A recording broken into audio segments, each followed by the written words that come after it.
Good morning, Crystal Palace, and welcome to Upper Norwood Library Hub's Library Live Lunch. I should really rename that starting screen to the Library Live Lunch because that's what Eleanor was calling it the whole time. It's just a dodgy design work there on my part, I think. I am here today with Thom Tuck, who is going to talk to us a little bit about what he does, but also about the festival that's coming up this weekend. Hooray! Hello, Thom. How are you doing? Hello, thank you for having me. Why don't you tell the folks at home? I'm very well, you? Oh, we're all good. We're all good. Why don't you tell the folks at home what it is you do? On paper, I'm very much a comedian, but I'm an actor as well, writer. I direct stand-up, other people's stand-up shows. Yeah, things that are funny, generally. Oh, amazing. And how did you get into that line of work then? I think I always knew I wanted to be an actor, but every time I tried out for a play at school, I was given the funny part. So I came to view myself as the funny one. And then when I got to uni, started doing stand-up. That's Edinburgh University.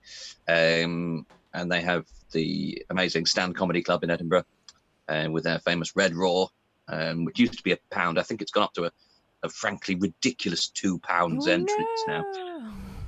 But it's basically 10 newbies, an experienced host, an experienced headliner, and you can just get up, do your first 5 minutes really easily, and then after that, I believe, or maybe concurrent with that, I joined the Edinburgh University improv troupe, the Improverts, doing like short form improv, like Whose Lines Anyway sort of thing.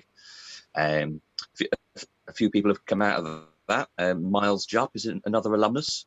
Mitch Benn, the playwright Lucy Kirkwood. She stopped performing comedy and started writing very serious plays. One of which has been to the National. Oh, excuse me. Well done. So I have sorry, go ahead.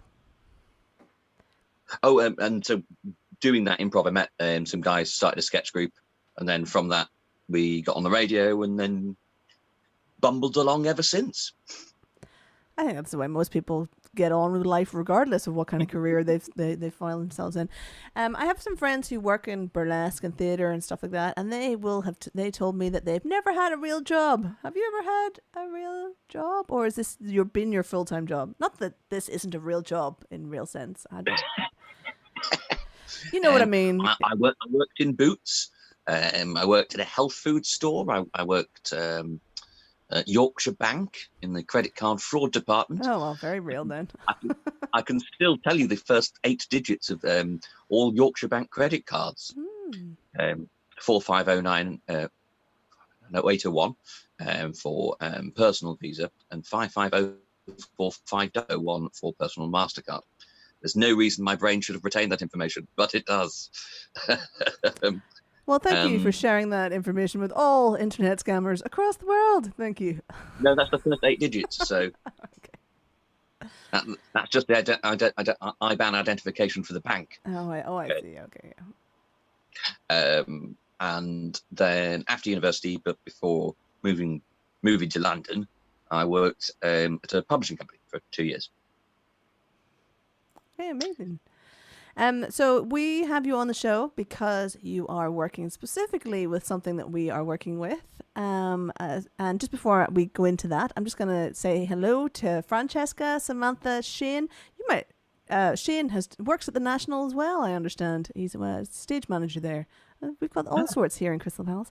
We've also got Melvin and Maria who has joined us. So if you guys have any comments or questions for Thom or anything about the festival that's coming up, please drop it in any of the comment sections of whichever social media you're on, because we are currently on YouTube and Facebook. We are all multi-form beings over here on the Library Lunch. So you're here, Thom, because of the thing that you're doing this weekend. Do you want to just tell us a little bit about that, please? It's to replace the one we were going to actually do in the real venue, which we had to cancel, obviously, since you're not allowed any people in rooms. anymore. We've done one there for the past 2 years, but it's usually a late night live knockabout comedy night called the Alternative Comedy Memorial Society. It used to have an even longer name. It was the Alternative Comedy Memorial Society brackets or the Captain Planet Repertory Theatre Company. Is that in we literally made the headliners play Captain Planet. Oh, so it is in reference to the cartoon then, is it?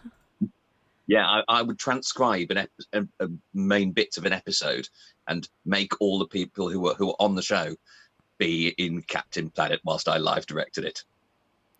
So that's the kind of comedy night it is. Okay. So what specifically are we going to expect tomorrow? It's tomorrow night, your show, isn't it? It is a lovely Friday night. We have a sort of loose collective of that we call the board of the Alternative Comedy Memorial Society, and they always get first dibs on coming. So we're big fans of their work. And I think how many of the board have we got on? 1, 2, 3, 4, 5 members of the board, and then various international guests as well. So we've got someone calling in from America, someone calling in from Melbourne, someone calling in from the land of fiction, and where's the land of fiction for those who do not know what that means? We have a puppet of a possibly trademark character, so I won't name him here. Oh, but everybody loves puppets. Everybody loves puppets. And got Deborah Francis White from The Guilty Feminist coming on, doing a best of the act she would always do at the Fringe for us. I won't spoil it precisely what the act is. We've got a wrestler. A wrestler, yes. Yeah, Colt Cabana, if you know your wrestling. Oh, I don't. No, I don't know. No. But I'm interested Anyway, to see how that's going to pan out on a live stream from their living room. I mean, that's... Well, I think I'm going to interview him because at the Fringe last year, I'm the host of the show, but usually I have a co-host, and John Lick Roberts will be there tomorrow co-hosting with me, wonderful surrealist comedian, a surrealist intellectual comedian, I'd say. But often at the Fringe, he likes to go to bed early, so I have a rotating cast of different co-hosts, and one of them was the wrestler Colt Cabana. Oh, okay, cool. And everyone's going to be from their own living room. So is that true? Is that a thing? Three people have recorded, and then everyone else is either from their living room. I don't know. Maybe someone will call in from bed. I'm not sure. I'm fairly confident 2 of them will be in bathrobes. That's the 2 little dickheads who are calling in from Melbourne. So that's going to be about 4 in for them. So thank you very much to them for making the effort. Thank you for that. I'd like to apologise in advance to anyone who is a family orientated that heard those bad words. It's not something that we tend to say on this family show, please, sir. Sorry. I don't know if they have an alternative name. The 2 little sillies. 2 little sillies. So this is a paid show. This is a paid show. Do you know the specifics of this show? It's £4.90, I believe. And our viewers seeing a link to it now. Yes, the link is in the description, and it's also been shared on all the chats by the magical technical fairies. Yeah, we've always had it be very, very cheap, even at the start. Even when we started getting a little bit more success with it, it went to Soho Theatre for a while, and they kept pushing us to put up the price to £15. Like, no, this is supposed to be a place for experimentation and comedians to try things out, and we don't want the pressure on either the comedians or the audience to think this has got to be £18 worth of comedy. But I think it will be £4.90's worth. Okay, I think you'd have to get pretty low in the bottom of the barrel for it not to be £4.90 worth. I do feel. Exactly. If you were going to tell your audience the best way to view it, what would you say? Is there a could you suggest best ways to view this particular show? I do. It will be streamed on Zoom. I understand it's a Zoom party rather than a live stream. Exactly. So We're going to be on Facebook and YouTube. okay. But I think we're going to. I think YouTube's probably the best, and we'll try and keep track of comments on there while the show's going on, and see if we can get some interaction. And we've said to our mailing list that if they want to be in the front row, then they can. So there will be at least one person who's going to be on the Zoom who's a member of the mailing list, probably more. Hopefully that means we can have a little bit of laughter. A little bit. But maybe not. Maybe we'll have to mute them all and then unmute them at the end of every act so they can laugh, do all their laughs in one. We will have prearranged laughs on this channel, please. Yes, that's probably what's going to happen. I think because I'm also the technical arm of this show. I think it's going to be on YouTube. It's going to be on this. Audience members will be in Zoom, and then it will be on YouTube only. To start with. So because it's on YouTube, you'll be able to put it on your big smart screen, for example. You don't need to watch it on a computer. If you've got a nice big smart TV that's got a YouTube app, you can whack it on there and you can watch it on headphones, or, with a glass of wine in your hand, or, set up some random mirrors so you can watch it from the bath. All this kind of stuff I think is pretty much acceptable. Yes. The weirder, the better. I think that for any of these shows might be nice. Yeah. So, you. Yes, we do. Sorry, go ahead. We do encourage the oddness in live comedy. We a call and response after every act when we do a live show. And me and Luke pound on or shamble on to the stage after the act, and we shout, and then the audience have to shout back, a noble failure.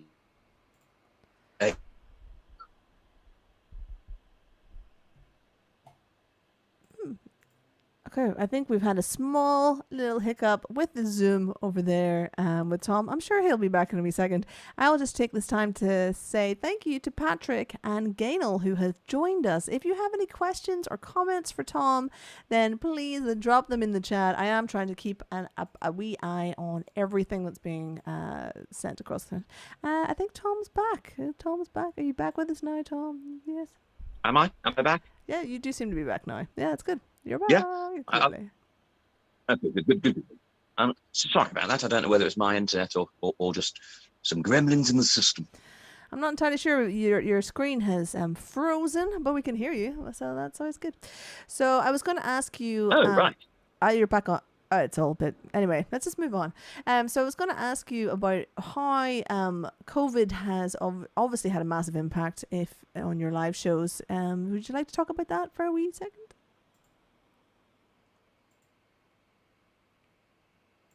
And the answer to that is no. He's frozen again. Gremlins in the system, for sure. I'm just going to go on and talk about some bits and bobs while we see if Tom can come back to us. Come back to us, Tom. So this weekend is Attic Arts Club, and the weekend after that is Crystal Palace Festival. Obviously, we've all been sat at home thinking, I'm bored, got nothing to do. And all of these little folks, all the artistic folks of Crystal Palace have been working their little fingers to the bone to get all these really nice art festivals up and running for us. So I think that I'm just sharing these out now. So you've got Attic Arts Festival and Crystal Palace Festival to look forward to over the next 2 weekends. I really encourage you guys to try and view them on the big screen if you can. And if not, just get whatever's the best sound system, whatever's the best viewing system for you. Have your support bubble, you know what I'm talking about, to come around and just enjoy yourselves in your gardens and all the rest. And I'm sure it'll be lovely. It'll be lovely. And Tom is back with us. I'm just going to add the just going to ask him that wee question that we got to before, just before all of that happened. So Tom, I was saying, how had COVID whole thing impacted you and your lot? Well, yes, like every other comedian, all the live work was cancelled for months and months and months and months and months. It's just starting to get back now. I did a gig in someone's garden the other day, which was nice. And I think I've got another one of those on Saturday. Testing a new sort of improv format. But yeah, so just going out to one promoter's mailing list and getting about 12 people in a garden. But it's back to actually doing jokes in front of people, which is nice. I managed to get one voiceover during this whole lockdown. So get a cab there, wear a mask until you're in a booth alone, wipe everything down, do a voiceover, and then put the mask on and leave. But other than that, yeah, just stuck at home writing things down, waiting for the time I get to tell them to people. There was does seem to me that this is a good time to really perfect the house concert, which is probably a very Victorian idea of like coming into people's parlors and doing show. I'm not entirely sure if anyone actually ever did that, but it's been a thing for bands for a while to do house concerts while you're touring and sell tickets for that. Do you think there's a future in doing that with your comedy, perhaps? Perhaps. I know one comedian, Trevor Locke, who's done that for years and years and years. But it's whether people will feel safe. I mean, the garden gig's one thing. It's like inviting strangers into your house these days is a bit worrying, perhaps. Well, I think the I suppose audience. Garden gigs are only going to last during the summer. Oh yeah, of course, yeah. Yeah, I think with the house concerts, it's like if you have a huge bunch of friends who would normally go to a gig, then you can invite, the band or whoever into the house, and then you set out your living room or your garden or your conservatory or your garage or just anything you've got going on, really. Well, we've done a lot of shows in our front room in this house. We used to run an Edinburgh Fringe preview season where we just get my mates, and because everyone wants an extra preview, and we'll try and get an audience between 10 and 20 people shoved into the front room. We've got one quite big sofa, but then get pillows and chairs from the rest of the house and stick them in there as well. Okay. So you were doing it anyway. You were literally doing the house concert anyway. Yeah. Okay, so that is Tom. I have shared the links to his show. It starts at 7:30. I want to say it's 7:30 tomorrow. Is that correct? It is indeed 7:30. Yep. The link's in the description. It's also in the chat. You can just come on over and get a link to the YouTube. I think it's a private link because it is a paid show.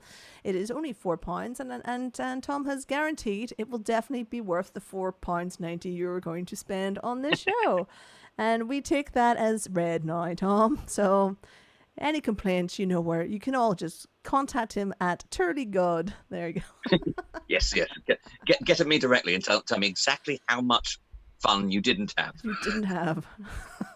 How many pennies deficit of comedy there was. If you don't, if one of our audience do not come back to you on that, I'll be very upset. Guys, get ready, get it ready. I'm just going to run over some of the other notices that we have got. Just making sure there's no comments or questions from the floor, because if you have one, now is the time to get it in. So we are also running a All Alone Together project, which is a questionnaire. It's 4 questions. It's really simple 4 questions about your time, everybody's time in COVID-19. You also have the option then to be interviewed by Eleanor for our community podcast. It looks very likely that the British Museum are going to be archiving some of that information as well. And there'll be a lot of publicity around it as well. So we're doing a lot to try and work out how COVID has impacted our local community, what the council can do to help support that community, all these kind of stories and ideas that otherwise would probably be lost. So if you'd like to get involved with that, the link is in the description and it's also in the chat for you. The other things I need to talk about is, of course, Clear Community Web, which is one of our partners. They're also one of the charity partners of Crystal Palace Festival. So all the money that is raised at the festival for their charity partners, I think it's a third of it will go to Clear Community Web. And what they do is they teach vulnerable and older folk to use the internet and use Zoom and things like that. So if you've got someone who maybe needs a hand, please contact Casper. I'm just putting up the phone number and the email address and whatnot for you in the chat now. And then, of course, if you would like to support the library live stream and the library itself, I am going to put up the information for that. You can text in, you can pay by credit card, or you can donate by becoming a member of the library's supporter scheme, which is a monthly donation. It can be as little or as much as you like, and it really helps keep the library's lights on and the doors open when in fact we can keep the doors open, which is not now.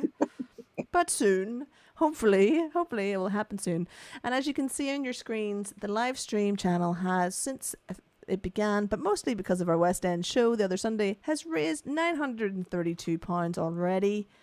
And we are going to keep that going. So either you can support as you see the donation links come up, or you can wait until any of these fancy live shows come online, live stream shows come online, and you can donate for your favorite as they happen, because we are technologically sound individuals over here. I don't know where I'm going with this. I'm trying to be funny because we've got a comedian on, and it's just not working out for me, Tom. Maybe you should start teaching lessons. Maybe that's what should be going on. I don't know. Anyway, that is today's show.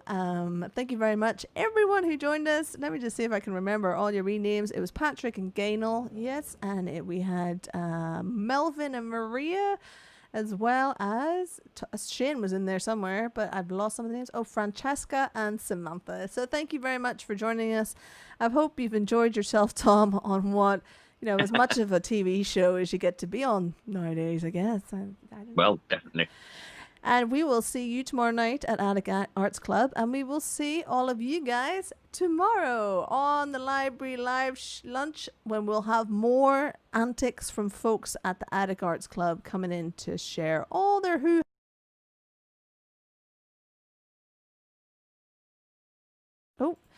sorry, I went to an end screen far too early there. What I was saying was that tomorrow we'll have more folks from the Attic Arts Club, and they will be over with us telling us what shows they're going to do over the weekend. And I think it's kids. We're going to deal with kids tomorrow, I believe. So thank you very much all for joining us, and we will see you tomorrow. Bye-bye now. Bye-bye.